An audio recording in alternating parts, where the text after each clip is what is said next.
So private school or public school? As a parent of a 2-year-old boy, I'm already thinking about that question.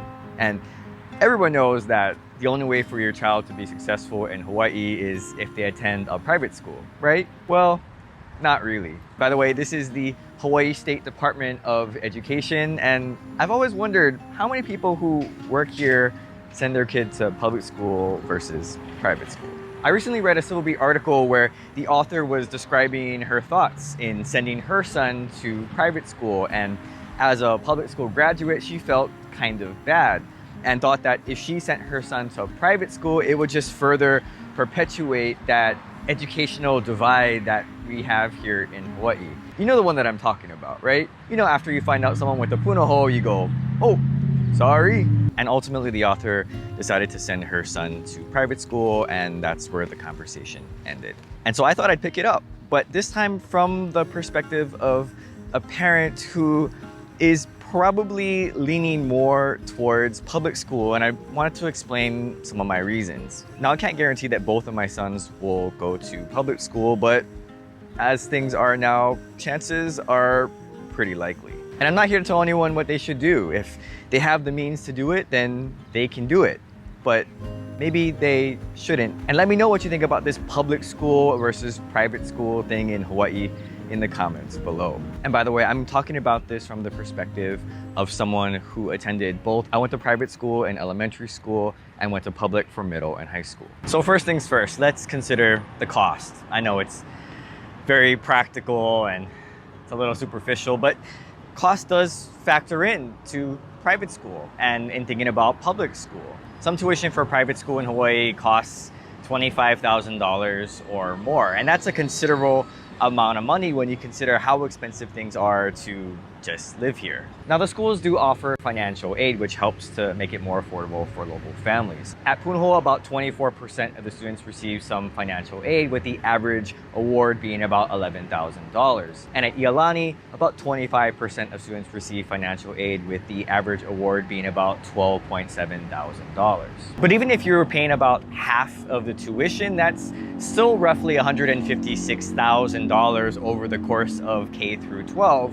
And that's a considerable amount of money. And of course, it doesn't account for tuition increases that are most likely to happen in the upcoming years. And so when I think about that kind of investment, that kind of cost, I have to ask myself, what else could we use that money for? I mean, obviously, buying a home or a bigger place would be a great start. And granted, this is over the course of 13 years, but still that is going to help. I also think about some of the trips that we could take or some of the experiences that we could have when we go and travel, maybe to Japan. The money could be used in other ways. And when it comes to costs, I have to ask myself, what exactly am I paying for? Am I paying for a religious education or specific programs or extracurricular activities or sports? Gotta wait for the bus to pass. Okay, I don't think this bus is gonna pass for a while, but I do think about my second son. If we pay for private school for my first son, is it going to be fair for my second son? Especially if we can barely afford to send one kid to private school, chances of two are pretty unlikely. I mean, yeah, there is gonna be a difference in our family. My first son going to private school is gonna have so many more advantages than my second son would. And is that fair to him? I really don't think so. I know in Hawaii we talk a lot about diversity, and if you look around, you will definitely see it. But if you take a closer look at that diversity, you actually see a lot of silos. And sometimes those silos are based on wealth, sometimes ethnicity, sometimes your military status, but they are there. And I think that's natural, right? We gravitate towards people who are similar to us. But in public school, you're forced to interact with people that you probably wouldn't choose to be your friends. But still, I think that's a very valuable experience because you get to interact with people who come from a diverse background. And that's not just based on ethnicity, it's also based on income. But really what I find to be the most interesting is how people were raised and their family values. Because I remember when I made that switch from private school to public school, one of the first things I noticed was not how less smart the other kids were, because there were a lot of intelligent public school kids.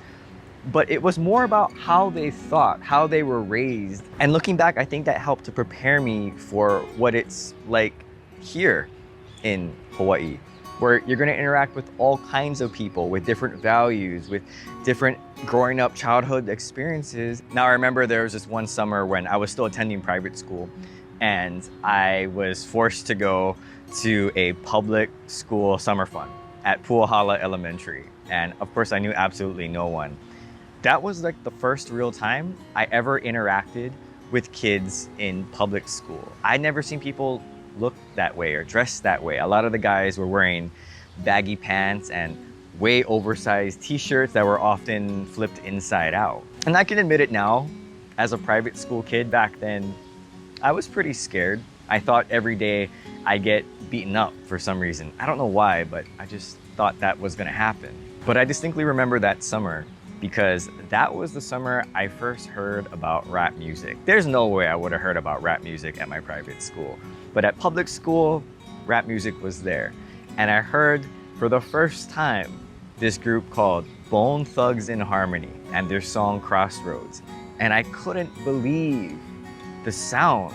It was just amazing to me, and I absolutely fell in love with that song. And of course that led to my appreciation and love of rap music and hip hop when I was younger, like I think a lot of other people who grew up in the 90s. But I digress. But eventually when I had to leave private school and I attended public school full time, it was a tough transition. But I was forced to be there and I made the best of it as I could. I remember I was really nervous because I didn't know how to talk to public school kids as if they were different in really significant ways, and they really weren't. And eventually I found my place, made friends, and what I think is thrived in public school. But I think I only could have gotten those experiences at public school, to be exposed to real diversity in all types of categories that a lot of private schools just can't offer.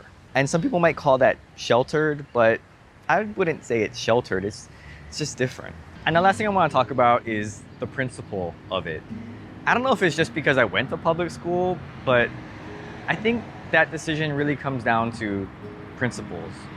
For me, I personally believe in public education. Now, not everyone does, and I see all those things in the news too. The test scores and the language proficiency and math proficiency. And yeah, sometimes it can be a little discouraging, but still, I believe in public education because I believe the biggest factor in a kid's education and success is the investment of the parents. And that can happen in private school or public school. There's of course no doubting that private school offers certain opportunities that public school just doesn't. But public school also offers certain opportunities, and I think that should be acknowledged. Now let's say we actually had a choice. We had the financial means to do it. Would we send our sons to private school? Well, notwithstanding my wife's input, we'd have to discuss it further. For me, I would say no. And some people may say, oh wow, you're being a terrible parent by not getting the best for your sons. Well, I guess I don't look at it that way because their best, my best to them is not just writing a check and sending them to a fancy school.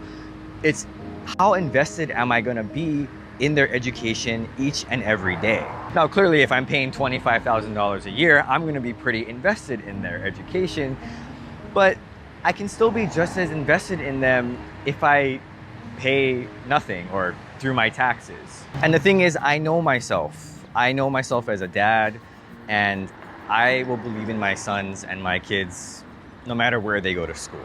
And I hope that they don't need private school to validate them as students and people. Just like I don't think I need a Punahou or Iolani sticker on the back of my car to validate me as a parent. And let me close by saying that I love this discussion about public school versus private school because it stems all the way back to the missionary times when the missionaries would send their kids to Punahou, and that was a coveted opportunity by many families in Hawaii. And this public school versus private school thing is just one of the things that we give each other a hard time about. It's part of our culture. But I don't think that private school automatically leads to success. I think that that success can be had in public school or charter schools because I think things are changing. Education is changing, but parent involvement is just as important as it's ever been. And on the eve of the Board of Education announcing a new superintendent for the state of Hawaii, there's hope that things can change in education. Now, the DOE is not perfect by any means, but I still think they provide a solid foundation of education. And what I see they provide is an opportunity for me to further invest in my kids' education with time and interest and just being there. So thanks for watching, and aloha.